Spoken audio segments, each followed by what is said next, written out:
silence. You know it shouldn't be like this, but lately you and me, we just can't agree, and it's wearing us out, yeah. Right now I'm thinking it'd be easier if we said goodbye. How's it gonna be if I see you out on the town, hands up, hair down, smile up on your face, and you're looking up at him like you used to look at me back in the beginning? Will it be alright? Will I go crazy? How's it gonna be? Come on baby, say something, 'cause you're giving me nothing.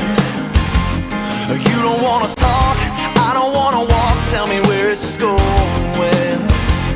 'Cause right now I'm thinking it'd be easier if we didn't have to try.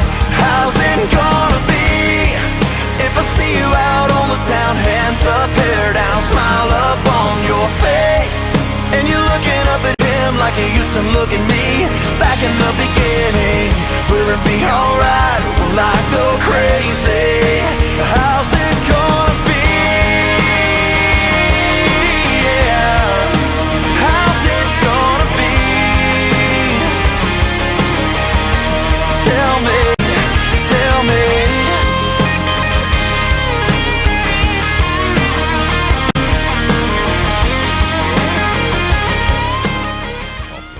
And you know what? We're so privileged to all of our vets and to all of our great listeners around the world to have Ross live with us. Well, not in the studio, but kind of in the studio, thanks to technology, live from Nashville, Tennessee. Ross, thank you for being part of American Veterans Radio. Absolutely, absolutely. Thank you for having me be part of it. I got to tell you, both Vicki and myself, we were smitten. I'll use that word. She didn't. When we first started listening to your stuff, and like, well, this guy's got, as you I think yourself described, as a kind of a country rock sound to you. Mm-hmm. Yeah. I was a rock guy that, I always listened to country. I always loved country music, and it just kind of, with the way that music's been evolving, I found a perfect fit for for my music. Well, let me tell you, I'm going to kind of, for our listeners' sake, kind of, and not to embarrass you, and by no means. Even though if you blush, well, that's your own problem. But anyway, going back, I see where they're in North Carolina, where you're originally from, in Lexington, North Carolina, correct? Yes, sir. You won the first ever Childress Idol contest in 2006. Cool. Mm-hmm. And then in 2008 and 2009, you were the Georgia's top male country vocal artist of the year. Uh-huh. Then in 2013, you did a live show, kicking off the live show of Alive at 5, where in Lexington, North Carolina, I might add, where you actually brought in more people. Even the Chamber of Commerce says, we've never seen anything like this. How is that transition? And I know, and I talk about this quite often, that people always, when you first start hearing about people on the radio, and Vicki Lynn and I both talk about this all the time, they just didn't get famous overnight. They didn't just show up. They bust their hump throughout the year. So how did you go from, and we'll touch on you because you talk about a rock background. I've read a little bit about that. But going from being the idol, God, that's kind of a pretty profound word, by the way. An idol contestant and the winner of 2006, all the way to opening up for just for all the big names. How do you wrap yourself around that? Man, honestly, I'm just so blessed. I have a fantastic fan base and support. I mean, I wake up every day and get to do what I love, and I have the support of all my fans. I mean, it's amazing. It's just one of those things, man. To be able to play music and have people that when I have my songs, when I have those out, it's just my stuff. It's my heart that I put into my music, and to have people that, it touches them. I mean, it's just a blessing. It really is. But it's it's something I still wake up every day and I go, wow, this is what I get to do. This is what I love, and it's what I'm passionate about, and it's always been a dream of mine to be able to live it. It's a blessing. So, Ross, are you writing and playing a lot of your own music? I am actually. I've taken kind of the past year, took a little time off because I really wanted to really focus while I've been here in Nashville to really dive in more on the songwriting side of it, to be able to come back out and have my new material just be. I love the stuff that everybody's heard, and I'm so appreciative of the fact that all the support that I've been given. I mean, the first EP that I put out back in 2013, after we released the single "Feels Good to Me," that EP was just kind of a collaboration of songs that we put together before I went out on a tour with a couple other acts. So we had a great time, but I just wanted to have some material out for everybody, and we just kind of went through and picked some of the best songs at the time and put the EP together. And the response back off of it was just unbelievable. But this new stuff, I really feel in my heart, and the first single off of the new stuff that we've put out, I wanted to do was just the new single, "How's It Gonna Be?" When I released that, I wanted to do something to really kind of engage with the fans, to let it be, I've never really seen anybody do, one of those where it's basically allowing your fans to choose. I mean, at the end of the day, my fans are my reason for playing music. And I wanted to give I wanted to have it to where they felt a part of what we were doing. So I put a little clip of a lot of the new songs that we had done at the time. And they chose "How's It Gonna Be" as the new single. It's the first kind of out of the gate thing that I've been doing over the past year. So I'm really blessed with everything, but the new stuff that we've been writing, I've had some great co-writers on out here in Nashville. I mean, they're, fantastic writers out here. And this new material that we're coming out with, I really feel it's more mature, it's more me, and it's definitely more the direction of where my career is headed. Let me ask you, you just hit on something. You said, and we all go through this, so I'm not trying to put you on the spot here. You said more mature. And what do you mean by that?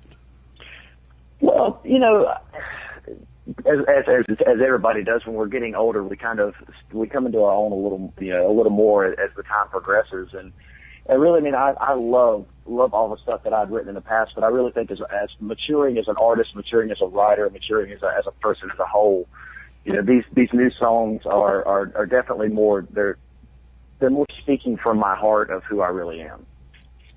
But you know what, and go ahead, I'm sorry. Oh, no, you're fine. What were you saying? I was going to say, and we all have to live with ourselves, when it's all said and done, I believe. But, going back here real quick, though, I mean, you went from, and I'm not trying to be offensive, from the Children's Idol contest winner of 2006 to hanging out and opening up for the likes of Luke Bryan, Randy Houser, Parmalee, so on and so forth. Would you meet these guys? And I just want to, sincerely, how do you feel? Because if I were to meet him, I'd probably be starstruck, to be honest with you.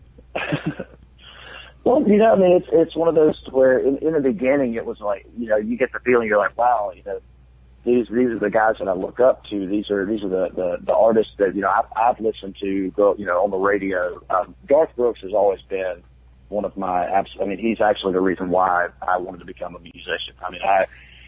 As a person, with everything he was always had been with his stuff. Between his music and his, the way he carried himself and presented himself as an artist and entertainer, that got me into playing music. Now, I've yet to meet Garth, but everybody else that I've met, they've just been so humble. They're humble people. They're great guys. And I went from a point from being kind of in that feeling like, oh my gosh, that's Luke Bryan. And then they're just fantastic people, and meeting those guys, like, you can learn so much from it, and really a lot of them have become some of my close friends. That's got to be phenomenal. That absolutely has to be phenomenal.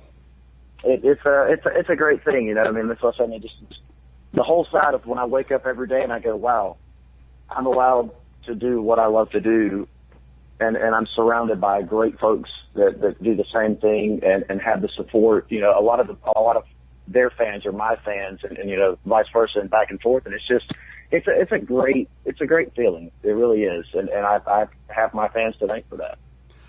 I know myself that I grew up in the hills of Missouri, and I like to always I never forget where I come from. That's exactly where I come from.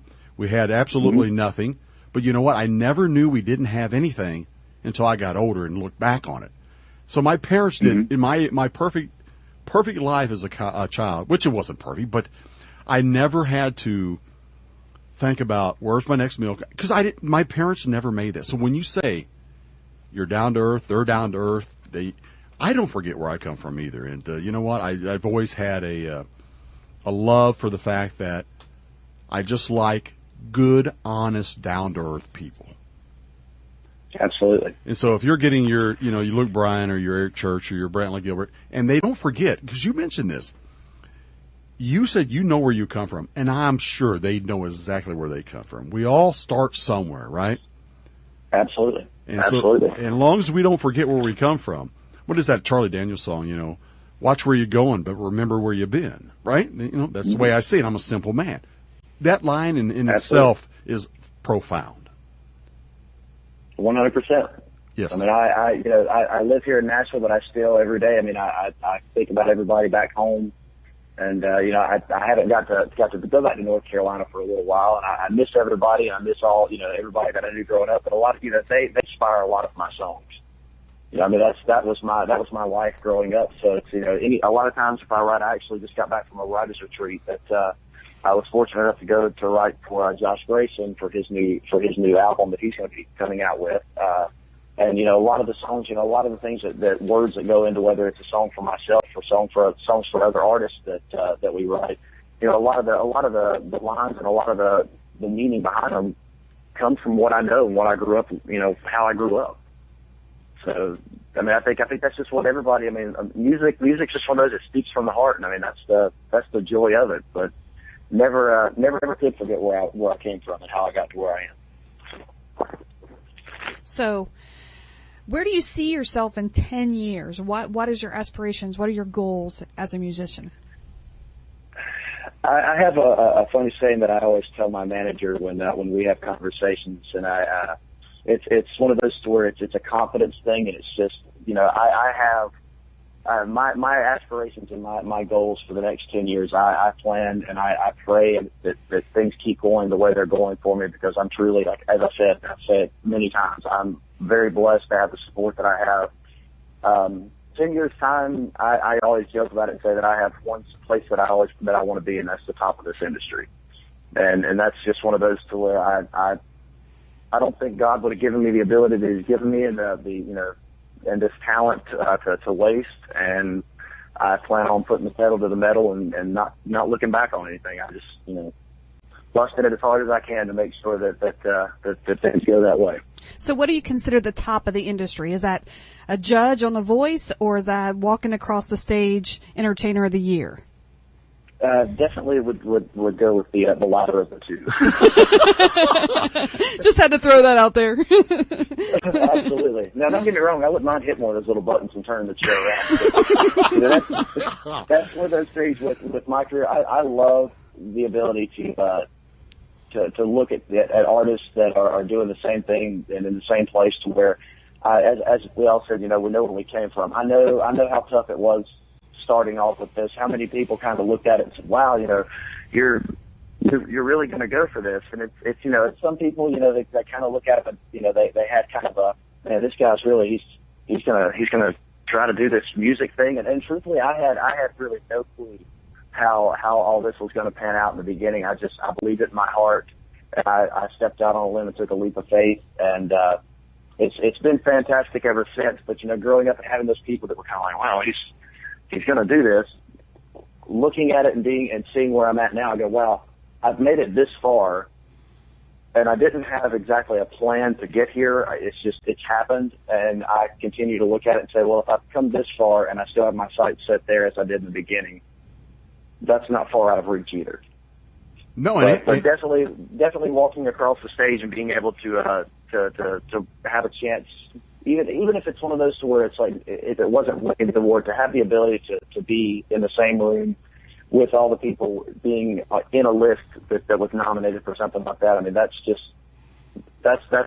being there in its own. Yeah, it's like finally reaching. I mean, I think all of us, whatever our career may be, all of us. I mean, I know me personally. Whatever I do, I've always. Even my father used to tell me, Jimmy, he called me. He said, I really don't give a damn what you do. Just make sure you're the damn best you can be doing it. And so Absolutely. So whatever we choose in life, I think the fact, at least my humble self as well as you, my humble self is don't halfway do it. Go out and bust your ass and make it happen. And so Absolutely. And I believe in your case, Ross, I'm going to tell you, like I said, you had Vicki and me both smitten from the get-go.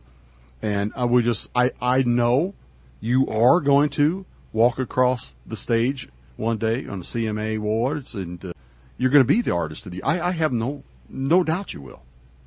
Well, thank you very much for that. It's very, very much appreciated. Well, while we're currently talking, we have the Facebook chat and Twitter is all ongoing, and a lot of your fan base keep talking about what a phenomenal man you are. So how would you describe yourself? That was their exact words, where you are a phenomenal man. Touch yourself, buddy. That's, I mean, it's, I just, I've always been raised to treat everybody with respect in the way that, it's that old saying, treat others as you wish to be treated. Uh-huh. And that was kind of what I was touching on before my ADD kicked in just a second ago. But, from coming and knowing where I came from, allowing artists that I see that are in the position and knowing how my start was and that it's not an easy road, the opportunities that sometimes I never got as far as, wanting to play a venue. I reach out to a lot of artists that I see in areas where I'm going to be playing, and I give them the opportunity, if they're not in a venue, to say, look, I don't know that I can guarantee that you guys would get pay coming in on something, but if it gets your foot in the door, I would love to have you come open the show for me.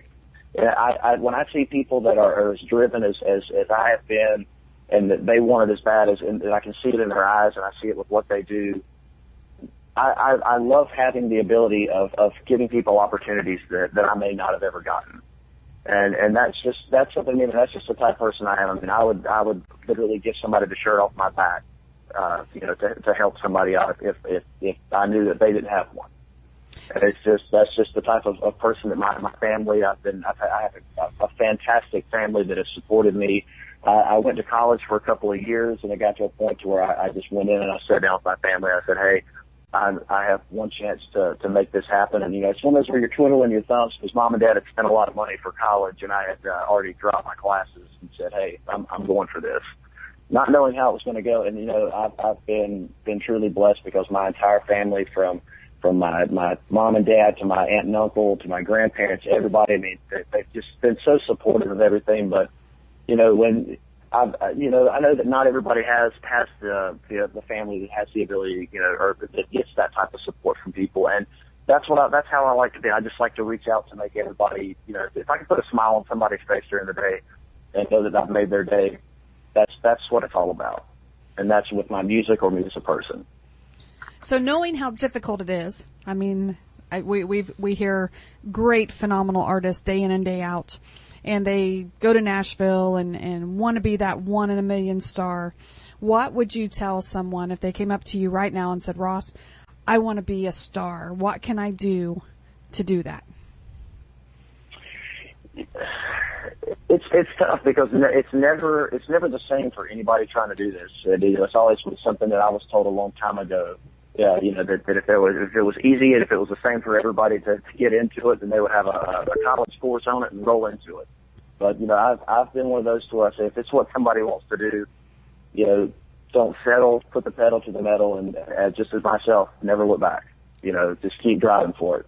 Reach for the stars. I mean, that's what we all do. My dad, the last thing he told me before I made my move to Atlanta several years back to take a position down there, which really kind of jump-started everything for me. There was tears in both of our eyes as he hugged me and said, make me proud. So that's kind of one of those, that was, when your family tells you that, I mean, that's all anybody tries to do. You just want to make your family proud. And I want to make my family proud. I want to make my fans proud. I want my fans to understand how much I love and appreciate all of their support.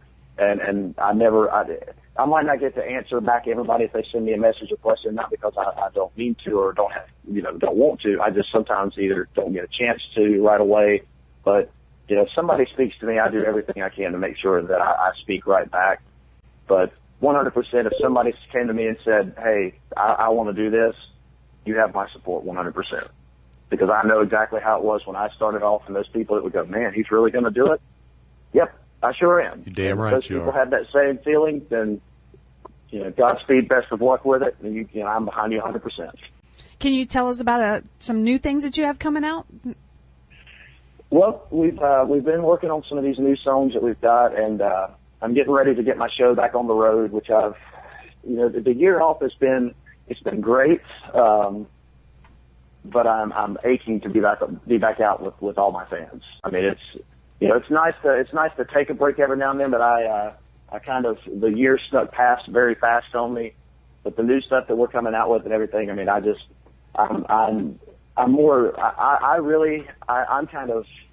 kind of surprised, like shocked about it myself, trying to wait, and I'm anxious to see how everybody takes to it.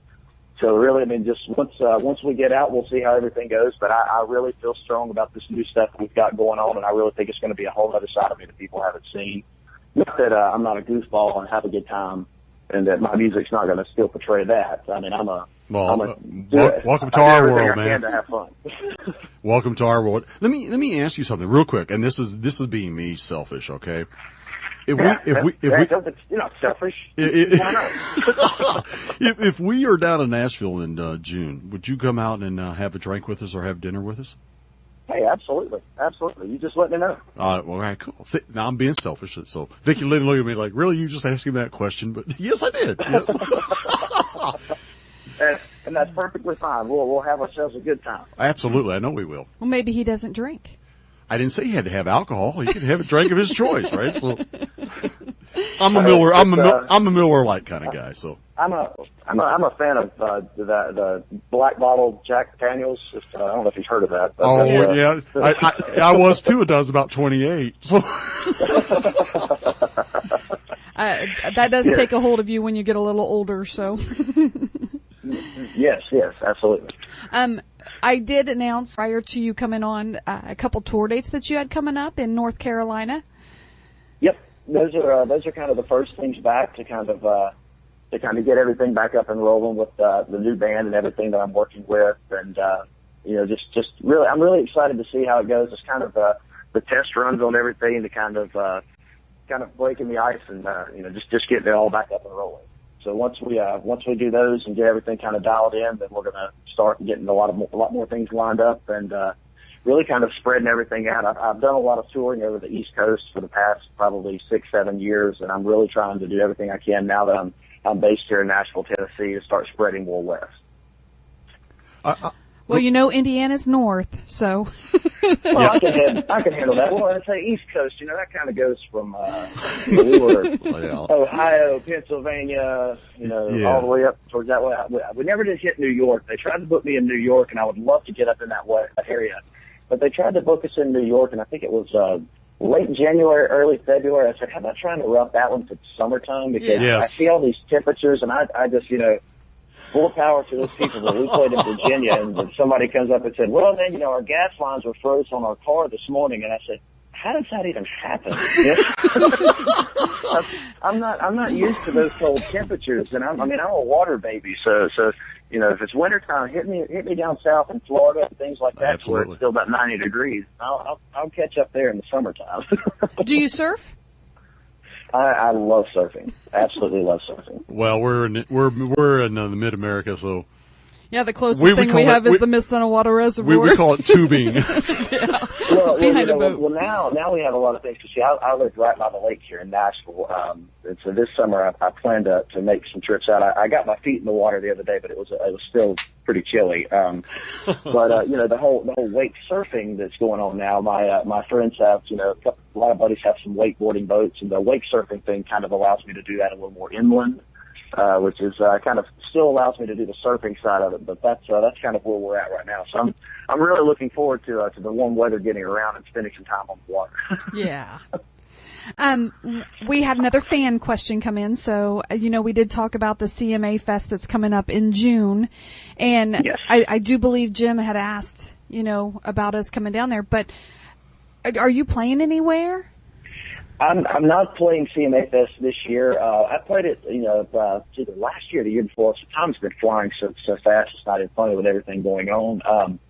But I have a really close friend of mine that she was born with spinal deafness. She's, honest to God, she's like my sister, and she's been the biggest supporter I could ever ask for, and one of the, that she's never once had any doubt with anything, and to the point to where I have to look at her sometimes and go, where's your off button for talking? But I absolutely love her to death. But she takes one vacation a year, and that's to come out to CMA Fest. Oh. And while she's here, I do everything I can to block off that entire week to not do anything else, but she makes out an itinerary for everything that she's got going on and all the things that she wants to see and do. And I am the person that if you happen to be walking around and you get your toes run over by somebody pushing a wheelchair that's hollering sorry, I say run by at about 50 miles an hour with a little girl with her hair blowing backwards. That's me pushing her. And we that's kind of been a ritual since about 2007 that we've been doing. And every year when I tell her that, every time I make that comment, she goes, well, I want to see you out. That's what I really want to do. So I'm really hoping that, this year, as I said, I didn't do it this year, but hopefully next year everything's going to be rolling the way it needs to, and the shows that people can see. I always have called the riverfront shows, whether it's riverfront. And as I say, I have my sights set big, so I would love to just go ahead and hit LP Field for the big concerts, and that's kind of what I'm hoping and aiming for next year if we can get everything up and rolling like it needs to. So her name's Amy, right? Stephanie. Stephanie. Well, big shout out to Stephanie. And by the way, here let me tell you something real quick before we have to kind of start backing out of here a little bit.